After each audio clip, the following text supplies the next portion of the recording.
Hello, hello, and welcome to another episode of the Red Couch Theology podcast.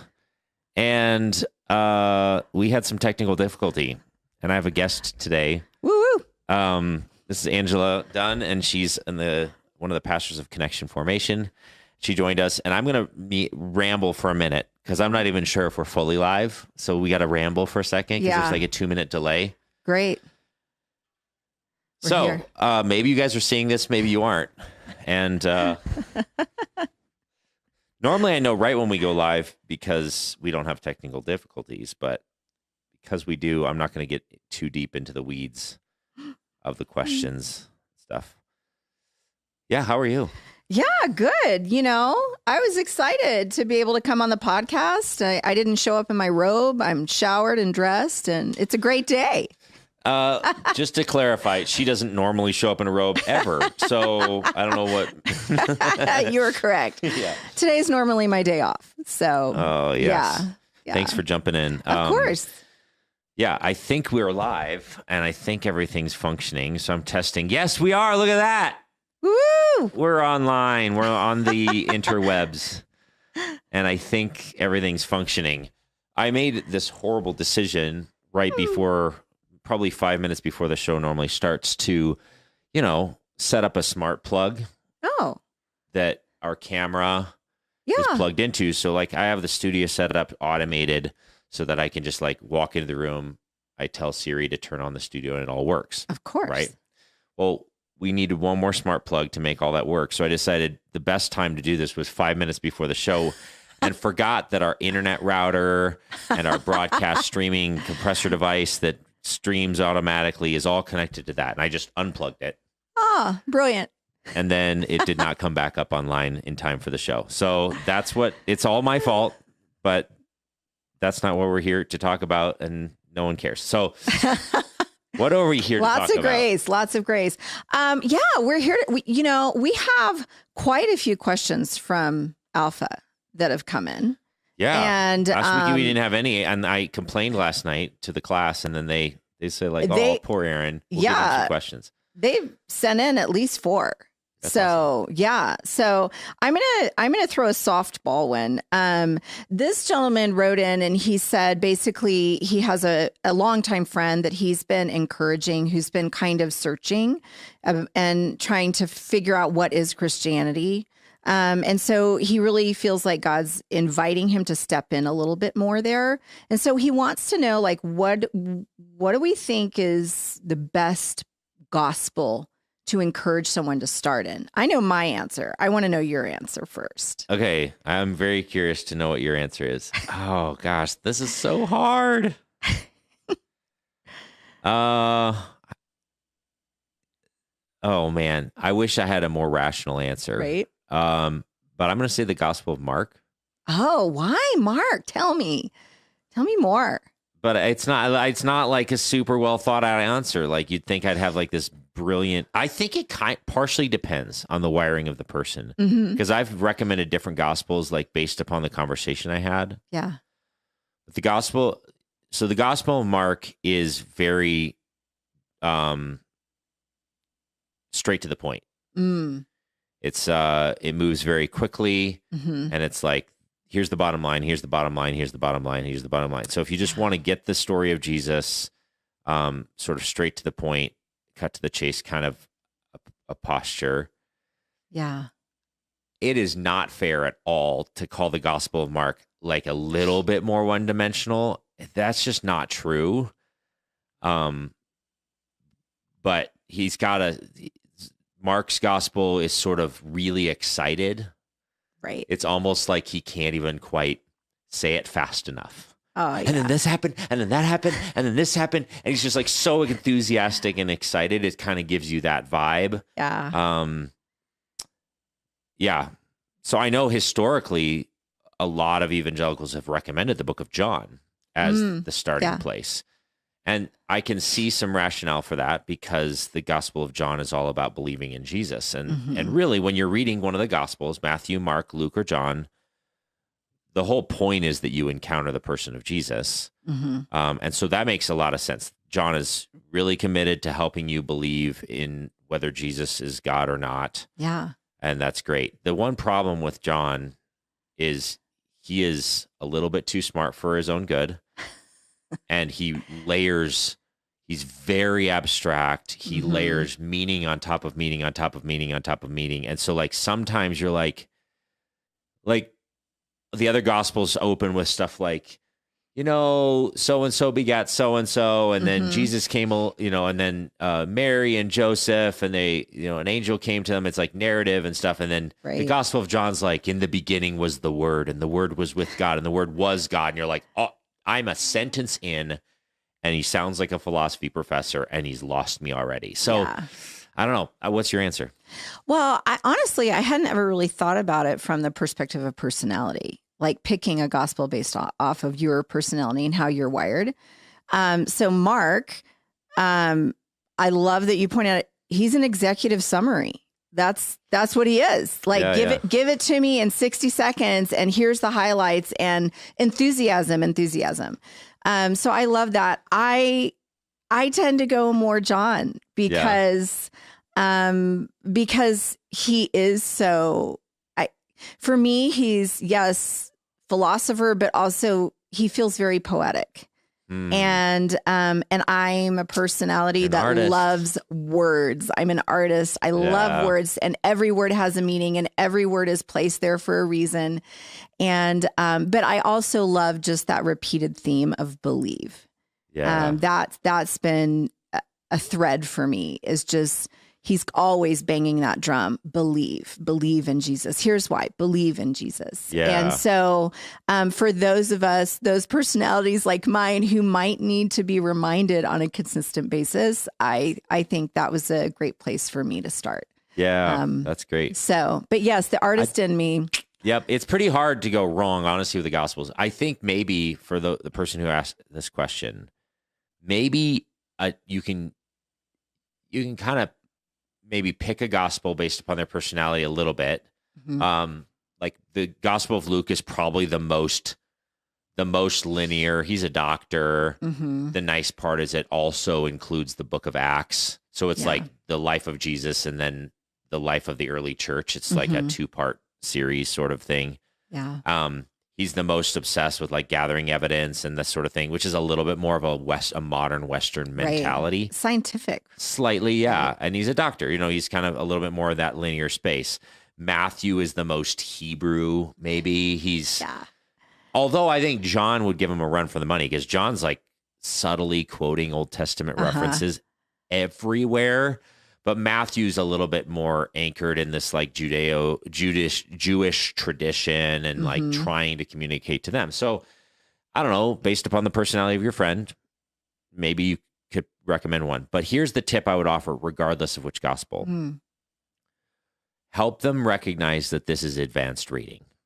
Oh, that's good. This is not elementary reading. So if you have like 6th grade reading level, 5th grade reading level, you've ever heard these kind of terms, this is like master's level reading. And I don't want that to scare anyone away from reading it. But if you think you're going to just read it and then it's effortless and everything's going to make sense the first time through. I don't know. I remember the first time I read Shakespeare in high school. Yeah. And we had to read Hamlet. And I'm like, is this even English? It was so foreign to me. That's a little bit closer to what it's like to read scriptures than reading, I don't know, another narrative arc or something. Yeah. It's multi-layered. It's designed to bring up emotions. It's designed to mess with your head. It's designed maybe a little bit to be confusing. And it's so intertwined with all of the rest of the scriptures that like it's designed to serve you for a lifetime. So if you just read it once, you're like, I don't get it. Right. That's a weird book. And then you're done. Then you've missed the nature of this book. So anyway. So it's not a snack. It's a full like 10-course meal. Exactly. And would you also then say, let's say somebody is curious about Jesus and they want to engage, well then would you suggest that maybe they start with the Message version just to get an overview of what's happening And like, what would you say about that? Yeah, I mean, that could help. If you don't know what that is, it's the message is a sort of what's called a transliteration of the Bible. Mm-hmm. It's like a highly modern, it's not a translation straight from the original manuscript or like the original languages, but it's a sort of more modernized, filled out version written by a very well-educated pastor who was familiar with the original languages, right. But it's not a translation. But it's really helpful in a lot of these passages to bring out some of that subtle meaning. Mm-hmm. So yeah, that could be a really like big benefit. Just a starting place. Yep. A springboard. I can see that. Yeah. Yeah. Yeah. Just helping people have an expectation of that they may read this and not suddenly, oh, that was super easy reading, light reading or something right. like that. But with that said, the scriptures also have this sort of strange, almost hard to describe power mm-hmm. to communicate God's heart for humanity, even beyond our capacity to fully understand everything it says. Yes, so, I agree. Yeah. Well, and I think I would throw in too for this gentleman that if he's one of your friends, maybe offer, a suggestion on which gospel, and then maybe offer to meet with him and go and talk about it so that he gets to process and ask questions and it's in community. Yeah. And it's a safe space. I love that. Yeah. Good tips. Oh, good tips. Okay. What else we got? Okay. This one, a little bit more challenging. A common theme in our group regarding doubt seemed to point at grief and loss. How can faith be restored when you've had a ton of grief and loss in life? Oh, man. Yeah. That was definitely a theme at our table as well. Like so I guess the way they're phrasing it sort of is that this idea that when you lose someone you deeply love, you start to question all of the systems of your faith. Like, mm-hmm. why them? Why mm-hmm. now? Mm-hmm. Why didn't God answer the prayer that I fervently prayed that God would protect this person? Right. And then when he quote unquote doesn't, the person does still pass away, you're like, oh, yeah. So, one, I don't have like a super easy answer to that question. Mm-hmm. But I do think the scriptures don't promise that you become a Christian and then everything is super easy. Right. What the scriptures do promise is the presence of God in the midst of all situations. Mm-hmm. And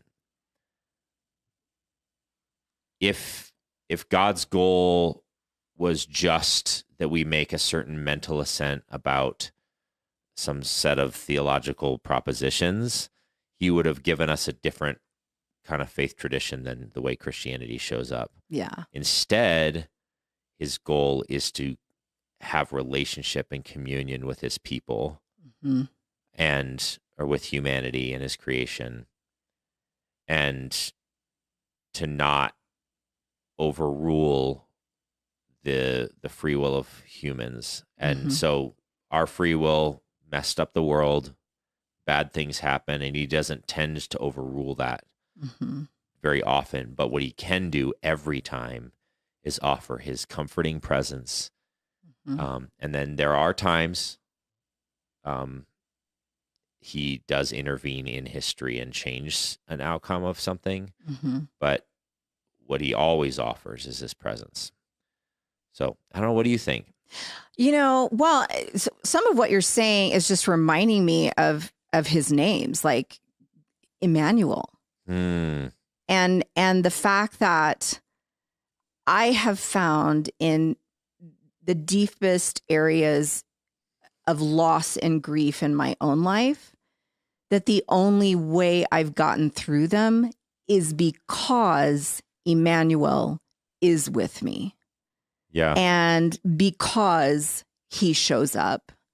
I may not always recognize that he is present with me. Like my husband sitting next to me on the couch, but there have been key moments where he's made his presence known and comforted my heart in specific ways, whether it's through a well-timed scripture that just jumps off the page, or a friend picking up the phone and calling me at just the right time, or an encouraging note somebody sends through the mail, or just a random stranger in a grocery store just noticing me and having a conversation with me. I've begun to try to eagerly anticipate in times of stress and grief and loss, which I feel like happens a little bit every day. We have those huge moments of grief where we've lost our best friend, our husband, a child. We've lost someone dear to us, and it feels like half our body is cut off. Yeah. But then we have those small losses, those small daily losses of, oh, I expected this, and no, that didn't happen, where we have to go back to him. And in those moments, I have not been able to do this perfectly or anywhere near successfully, but I try to practice looking for his goodness and his Emmanuel presence in that moment of need. And it's like scanning the horizon of the day. Yeah. So that there's something, so that I have a focus in addition to the grief that I'm carrying, because the grief is still there. It doesn't go away. But when I'm able to see him, it is lighter. Yeah. And that helps so much.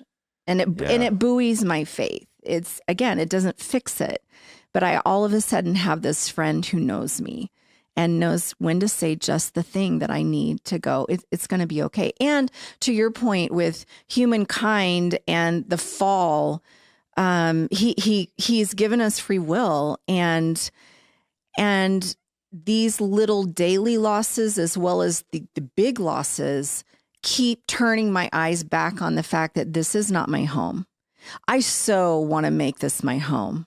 I really try. I don't know how you are, but I get real comfortable and I try real hard sometimes to make things work out like I want and do all those things. And it keeps making me choose, really choose to look up and go, you've said I will have trouble in this world.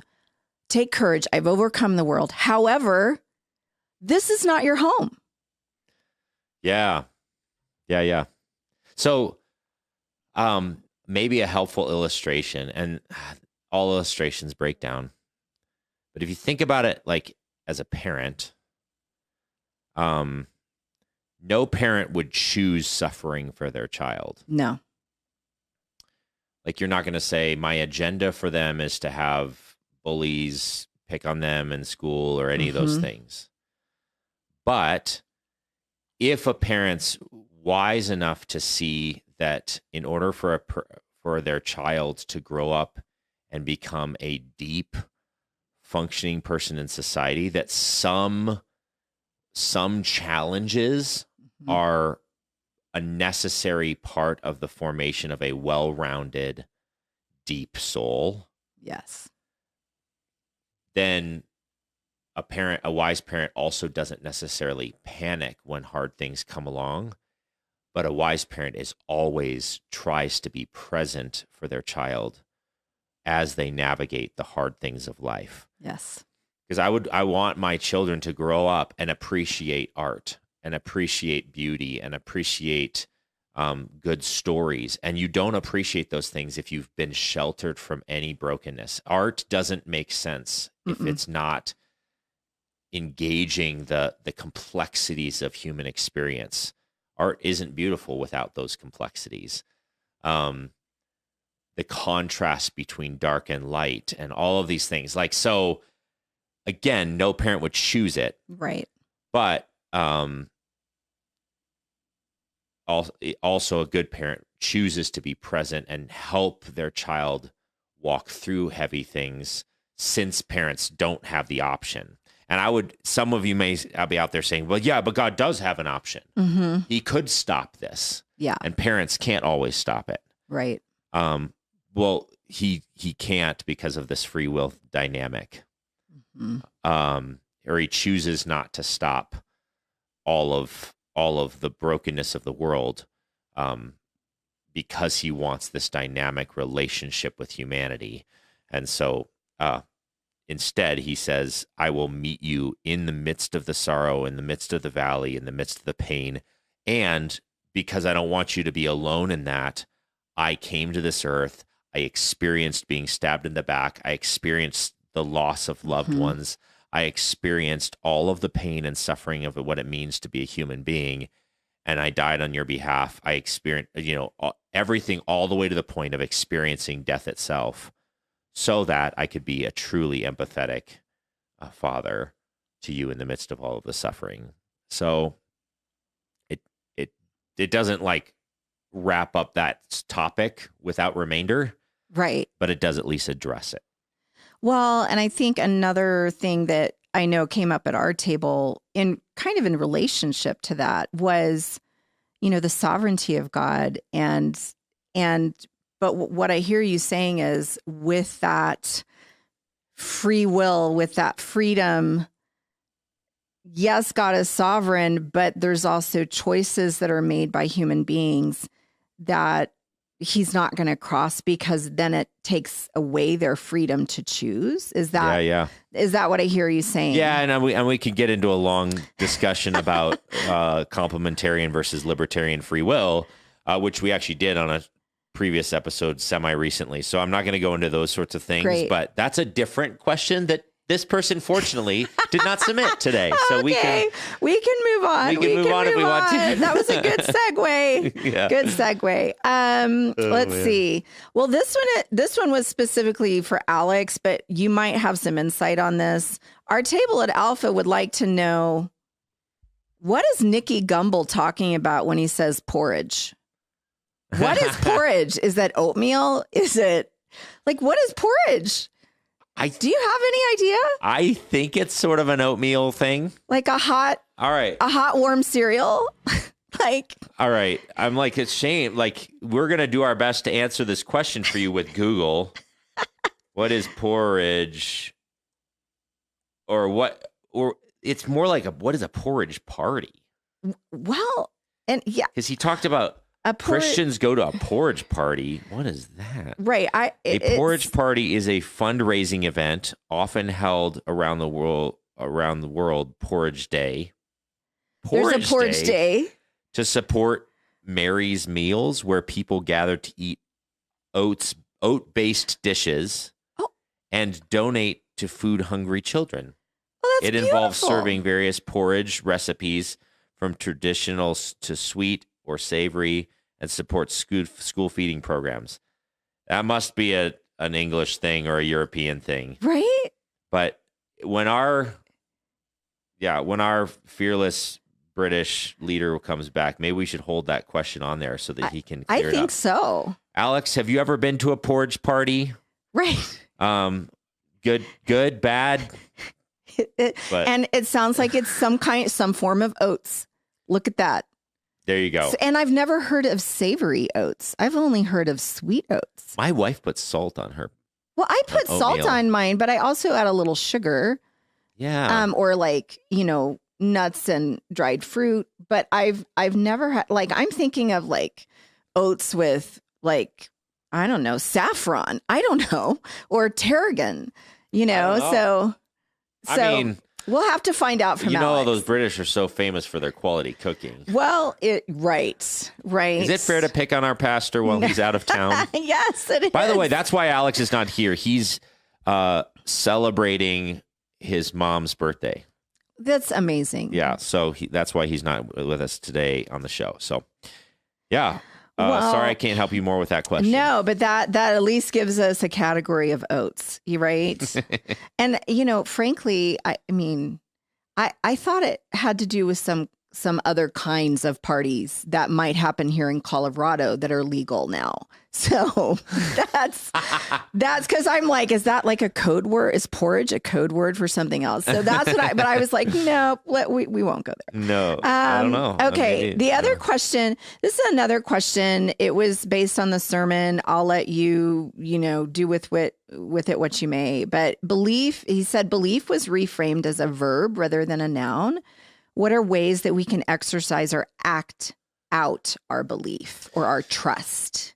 Yeah. Okay. So for a little bit of context, this is a question that came out of the sermon. So this last Sunday, this wasn't an alpha question. This last Sunday, Alex preached on another passage in the book of John, and he kind of peeled back the curtains and said, "Hey, we kind of have this joke around the office that what's your big idea for Sunday's sermon? Believe in Jesus." Like every single week of the book of John is believe in Jesus, believe in Jesus. That's the main point of every single week. Yeah.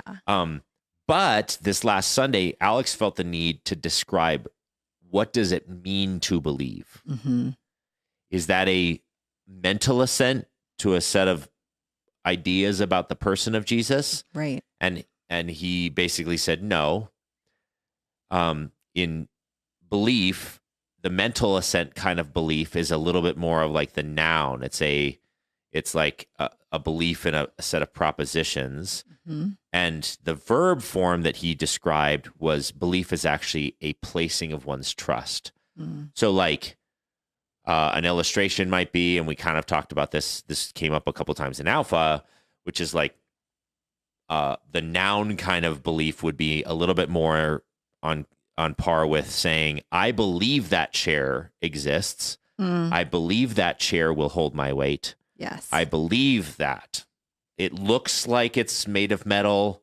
It looks like it has the structural integrity to hold my weight. Right. That's not the way John talks about belief. Yeah. The way John talks about belief is sit in the chair. Yeah. It's I will place trust in it and actually place the weight of myself upon these propositions. Mm. So, which is much more how the book of John describes belief. It's saying, I have some evidence visually and so on, or the teachings of Jesus are cohesive and they have some rationale to them. There's evidence that Jesus existed for his resurrection, so forth. Oh, great. Propositional belief. Mm-hmm. But I'm going to place my trust in the person of Christ, and I'm going to change the way I behave based upon the teachings of Jesus. That's the verb of belief. It's placing my life upon the work of Christ and the teachings of Christ. Mm-hmm. Well, and I think part of it too was that comparison between the noun belief and a moment in time, versus the verb belief and a journey. Yeah, that's good. And for me, a journey really indicates, like we were talking earlier, where I have to almost choose on a daily basis or a moment by moment basis, depending on what's happening. Am I going to trust and sit in that chair? And actually, I have kind of a mental picture in my mind about belief and trust. I see it as sitting in a chair, resting with Jesus. So for my personality, it really like if I am working out of the space of a noun of belief or trust, it is more that I am scurrying around in my mind, trying to figure everything out, trying to come up with my own answers, and worried sick about why and looking for an outcome, a specific outcome. Whereas if I am working out of a mindset of that journey of trust and the verb of trust, I imagine myself sitting at home in my favorite chair, which is brightly colored and cheerful. It's actually a lazy boy, so I can put my feet up. It spins if I want it. Nice. And I am sitting at rest.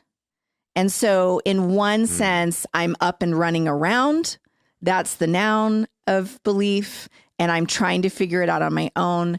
And in the other sense, I have chosen, as hard as it is sometimes, to sit in that chair of rest with Jesus and take a breath and go, oh, yes, you're the sovereign one. Oh, yes, you are the God of creation.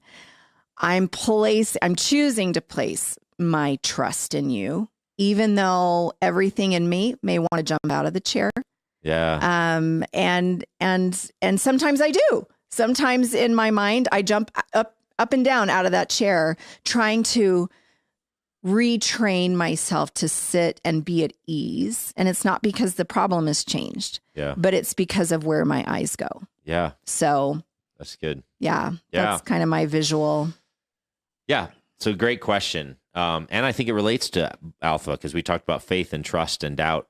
Yes. And it just so happened that the book of John is kind of tracking a lot of the topics of Alpha. Were there any more?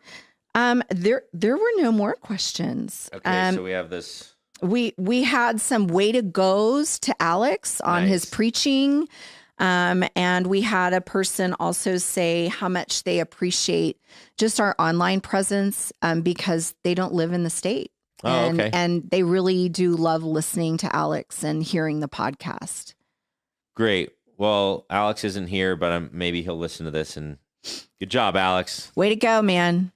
Good job. If I could say it in a British accent, I would. So I actually wrote down a question too. One more question. Do tell. That I didn't submit because I host the show. So I didn't feel the need to then fill out a form yourself. to submit it to myself. But here was the question. How do I know that this faith tradition or this particular religion, Christianity, is the right one? Oh, that one's good. That's one of the ones that popped up at our table when we asked a question during Alpha that what's one of the things that causes you to doubt the most? And one particular person said, like, well, there's just so many. How do I know that the Egyptians didn't get it right? Or like Muslims or Buddhists or whatever, like why Christianity is the one that's got it figured out. So I don't know if you want to take a swing at it or not, or if you want me to take a swing at it. I'll take a swing and then jump in, please. Yeah. I think the first thing that comes to my mind is, do you want to try to do it yourself and earn it? And if so, how's that working out for you? That's kind of what I think of, because frankly, I've tried to do that myself. And when I look at what all the other religions offer me, it comes back to putting it all on my shoulders, and it's all about my performance or my lack of performance and how good or bad I can be. And this score sheet. It does not come down to love. Okay. Yeah. So that's my initial, but I would love to hear more from you. Yeah. So what I hear you saying is that this is one distinctive of the Christian tradition is that the gospel, one of the things that's unique about Christianity is that salvation or illumination or enlightenment is based upon the work of God on humanity's behalf, not based upon humanity's placating the gods or getting something right or being morally good enough. There's a unique difference between this faith tradition and others in that sense. And I think that's good. Now, some might argue that Buddhism has some of that in it. Yeah. But for the most part, it's still a human effort versus God's work on humanity's behalf. Yeah, and I love that. I think so some of my answer to this would be you have to evaluate some of the evidence. Yeah. And to test what these different faith traditions are saying about reality. And I get that that's a lot of work. Yeah. Like if you really want to be maximally intellectually honest, you need to then go read the sacred texts of these different religious traditions and then see if they line up with your philosophical frameworks, see if there's any contradictions to the information that you have about how the world can and should function? Do they align with the moral code that you feel intrinsically to be true? And then make a decision like that. Okay, come on. Like, are we all doing that? I hope you're doing that to some extent, but I get it. That's a complicated ask. Yeah. So one way of maybe cutting some corners on doing this research is I do think it's wise to decide, is there a God or isn't there? That's not a Christian question. That's a philosophical question about the origins of everything we see. And you can do that exploration through some science and do some basic reading and some research and some watching of YouTube videos on, like, where did all this come from? Right. And I think, having done some of that work, that both materialists or atheists, not all atheists are materialists, but and deists, people who believe in a God, apart from it being a Christian God, have to appeal to some unknowns at the bottom of that search. But I think that there's more evidence implying that there is some sort of intelligent source for all of the things that we see. And I'll just appeal to the DNA code as one example. So this is the cosmological argument for the existence of God. If you were wondering, you can search that and explore that. I think that there's evidence that there's a intelligent design behind the cosmos. And maybe the biggest example of that is the DNA code, meaning there's patterns and there's a code that's written into DNA that allows the reproduction of cells that function in a specific way, just like a computer code. And I do some computer coding, and I know that if you miss a single comma in a computer code, the code doesn't function. It actually falls apart and doesn't achieve the ends that you're trying to write into the code. Wow. And DNA functions very similarly, contrary to other, like the purely materialistic worldview, where there have to be mutations in the code in order for macroevolution to take place, and so on and so forth.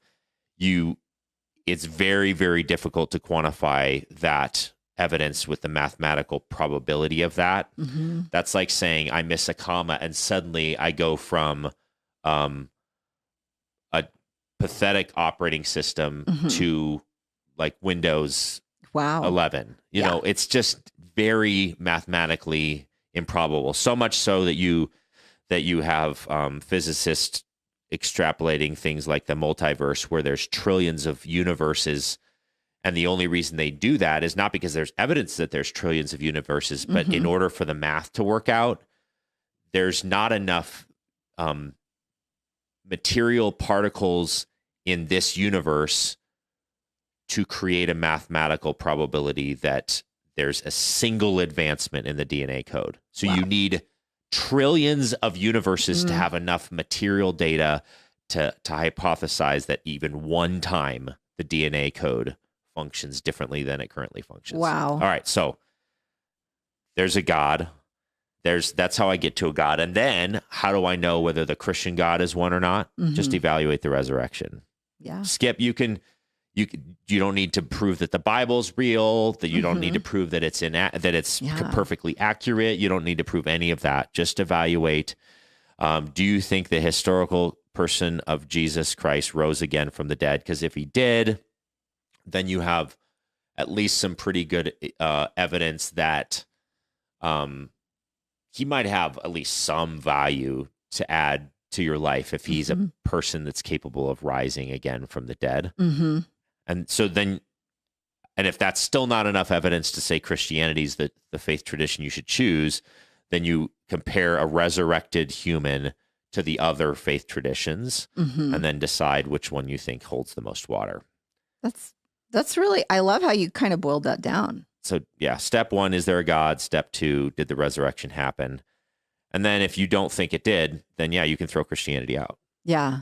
And then go on to another faith tradition, and explore whether those seem to be viable and hold water philosophically, morally, and so forth. Mm-hmm.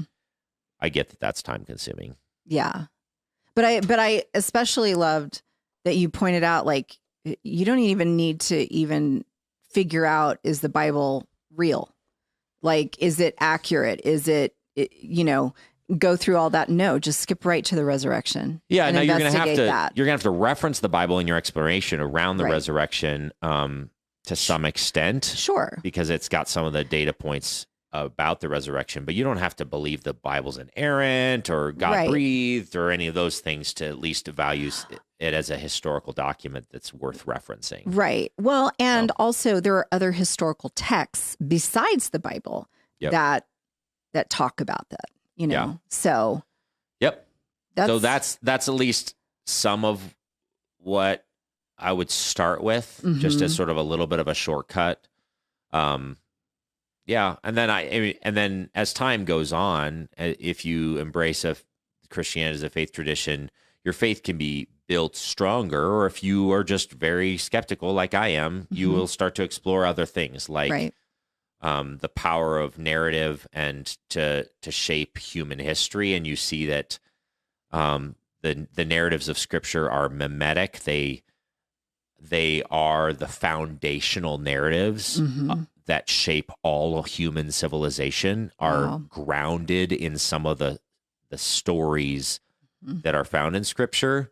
And they're stories that we repeat and repeat and retell and retell. All the best Hollywood movies are a lot of the times they're grounded in some of the foundational principles of narrative that are grounded in the very DNA of the first stories of human existence, which are found in the Scriptures.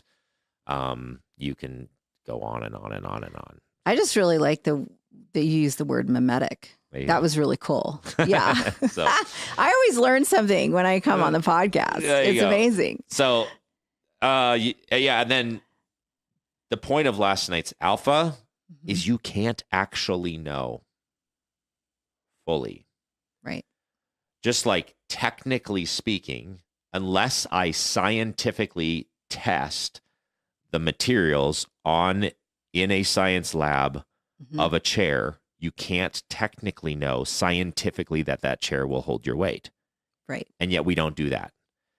We operate day in and day out based upon these little tiny faith leaps, based upon some historical data that chairs hold people, some visual data that chairs hold people, and so on and so forth. So if you're looking for that kind of thing, then you're never, ever going to find that for Christianity. I'm sorry. Well, and I don't think for any of the other religions, like it's just not possible. Yeah, we're too finite. There's going to be an element of faith, whether it's step or leap.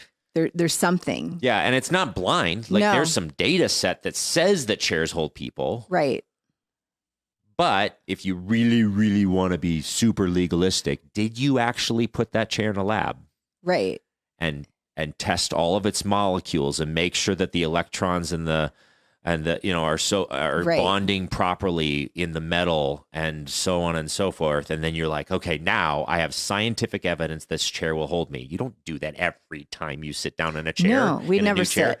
Not a chance. So it's not even, I don't think it's actually viable to exist as a human saying, I only believe what science says. Like you can say that, but you don't live that way. Yeah. And nor does any faith person. And so I think you do the best you can. You do some research, and then you appeal to the abstract and you appeal to faith. Otherwise, you can't actually live in the real world. Right. So. Well, and as you pointed out, you don't have to know everything from the get-go. Like it's a journey. So being able to start someplace like those two places you said is there a God? Is there not? And then resurrection. Yeah. Investigating that. And then if you run into another wall, go investigate it. And God welcomes doubt. Yeah. He welcomes questions. He's not a God that says, nope, you just got to take me like, this is it. And you don't get any more answers. Yeah. He welcomes us to connect with him and ask questions and search. Absolutely. So. Yeah. God knows what kinds of creatures we are. He knows our frailties and our curiosities and our propensities to doubt and all these sorts of things. I don't think he's scared by these questions. And so feel free to explore. Yeah. Yeah. That sounds great. All right. Any other things? I mean, I don't have anything else. This is really good. Super helpful. We did it. It's 11:51. We did it. We did it. Another episode in the books. Thank you so much for joining me. Absolutely. Thanks for having me. This was great. On. Yeah. If you have other questions, submit them at redcouchtheology.com. It's basically a one-page thing. It's got a little form and you submit them there and they come straight into our little to-do task here and then we'll work our way through them. So, like, subscribe, comment, evaluate podcasts. That's what podcasters are supposed to say. Yeah. And goodbye. Bye.